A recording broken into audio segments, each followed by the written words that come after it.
Hello, my name is Sarah, otherwise known as Sarah Says Hi here on YouTube, and I have been following a ketogenic diet for the last year. For the last 4 weeks, I've been doing Dr. Mindy's Menopause Reset Ketobiotic Diet. To find out what I thought about this diet, stay tuned. So today is my official day 28 of following Dr. Mindy's Menopause Reset Diet and her ketobiotic diet. They're one and the same. I will just start off right away telling you my weight. My starting weight of doing day one of Dr. Mindy's diet was 177 pounds.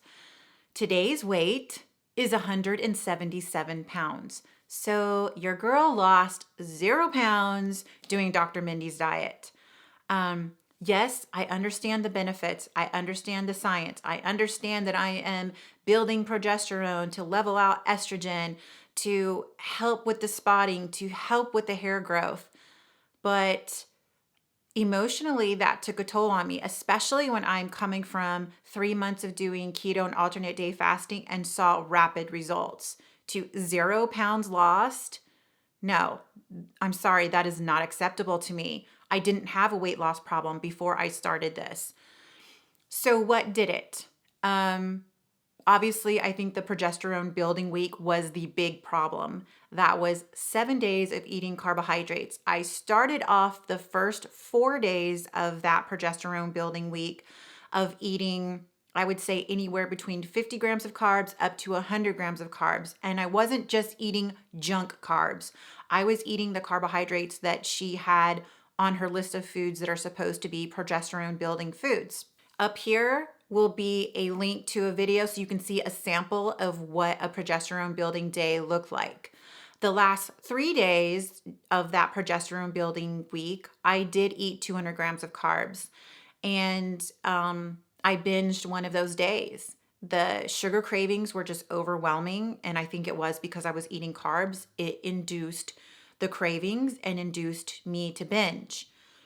So coming off of that progesterone building week, my weight went up to 182.4 pounds. So that was a gain of 5.4 pounds in 1 week of eating carbohydrates. That was obviously devastating to me. It took me 1 whole week of getting back to alternate day fasting. Plus, now I was implementing the ketobiotic way of eating, which was the 50 grams of net carbs, 50 grams of protein, and then 60% of the rest of my calories for the day were fat. What actually, it turns out to be more like 73% when you put those other macros in place. So I was eating higher fat. And I did see higher ketones. That was the one benefit of eating the ketobiotic way. And I did start seeing higher ketones. I saw 1.2 millimoles of ketones, I think 2 weeks into doing the ketobiotic way of eating. And honestly, when I was doing keto and alternate day fasting, I never saw that high of ketones. The highest I would see was, my normal was 0.5 to 0.7. I think my second week of doing keto and alternate day fasting, I did have it registered at 1.2, but pretty much the whole rest of my time during that 3 months, it was 0.5 to 0.7. So I will give some credit there that by lowering my protein for some reason, I was registering higher ketones. Then along came the estrogen building days. So for 3 days, which was day 12 to day 14 of my cycle, I ate more protein those days. It's unlimited. You're not really supposed to count calories or macros, but I end up eating a lot of protein because I was missing out on having that protein doing the ketobiotic macros. So I wouldn't say that I went carb crazy those days. I did eat the package of little apricots that I showed in one of my videos. I also bought this little package that was like a cashew apricot date they were like little bites. And I ate like two to three of those every day of the estrogen building. So I didn't go too crazy. But after the estrogen building, my weight was back up to 179. So since the last day of that, which I think was last Thursday, that means I've had 1, 2, 3 more alternate day fasting days since then. So basically that took me a week to lose those 2 pounds, which puts me back at 177.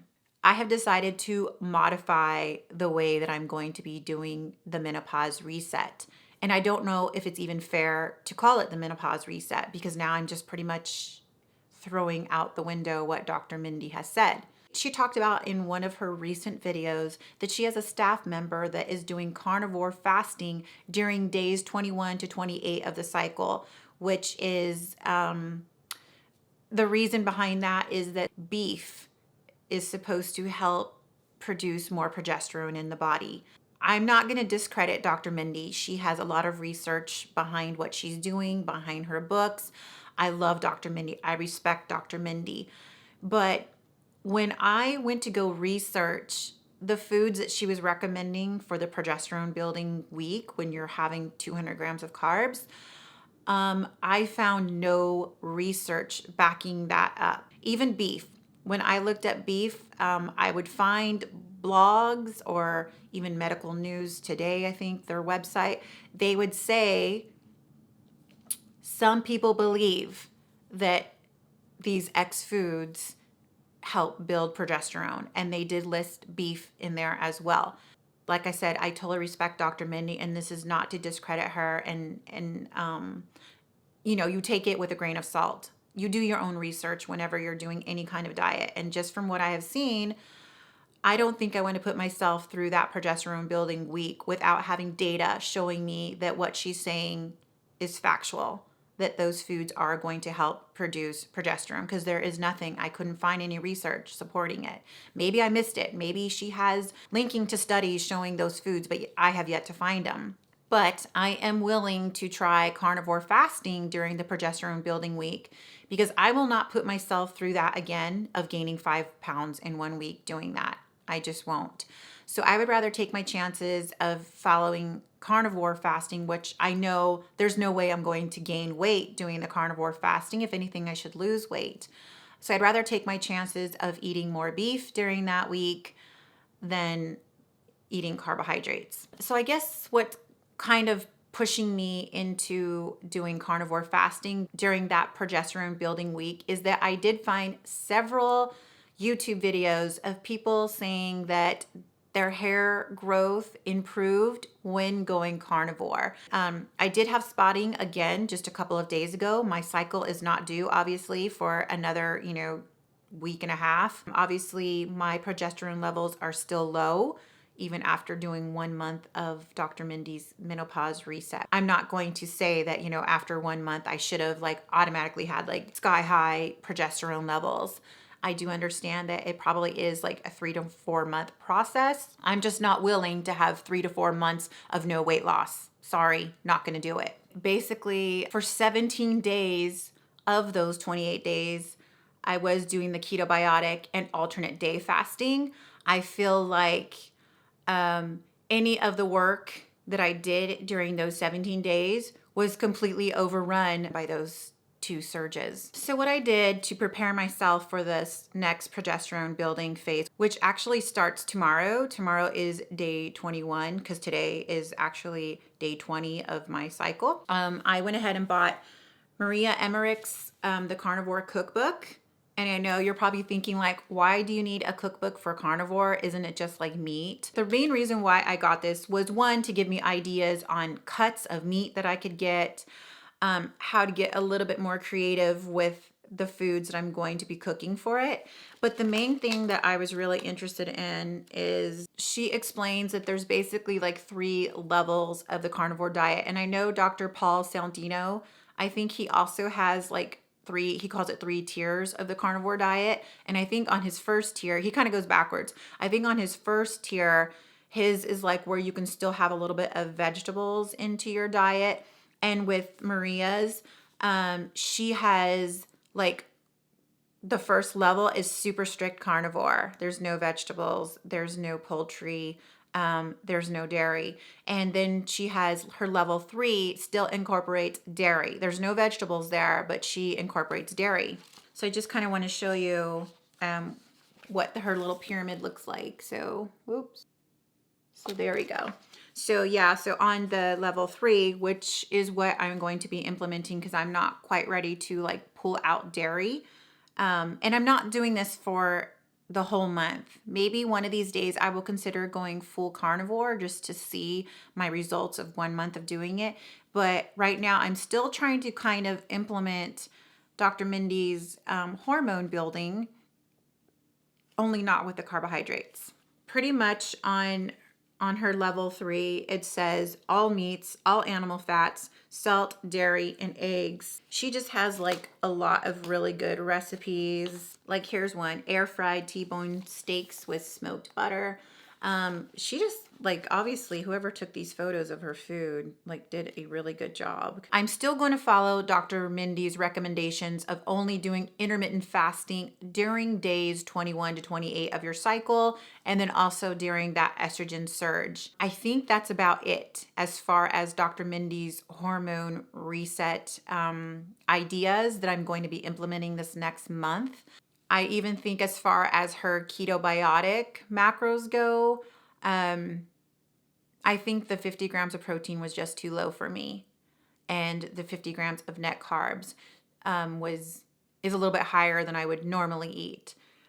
So what I'm willing to do is I'm going to bump up that protein up to at least 70 grams of protein, because that was kind of what I was averaging anyways. Even though I was aiming for those 50 grams of protein, I was somewhere in the range between 60 and 70. I think I would like to do 70 grams of protein, and then maybe keep my carbohydrates around the 30 to 40 grams of net carbs and just see how that goes. Again, not counting calories. The reason why I didn't lose any weight was not because I was no longer counting calories. I really think it was implementing more carbohydrates into my diet. My body was just not used to carbs, and that's okay. Everyone has to find what works for them. I know this has been discussed on many keto channels. We all have to find what works for us, and we test things out to see what works for us. The same thing is going to be for people on carnivore. You're going to have people that are super strict carnivore. You're going to have people that eat dairy on carnivore, but you have to do what works for you. And I'm still trying to find what works for me. Alternate day fasting and keto, how I was doing it the last 3 months, worked for me.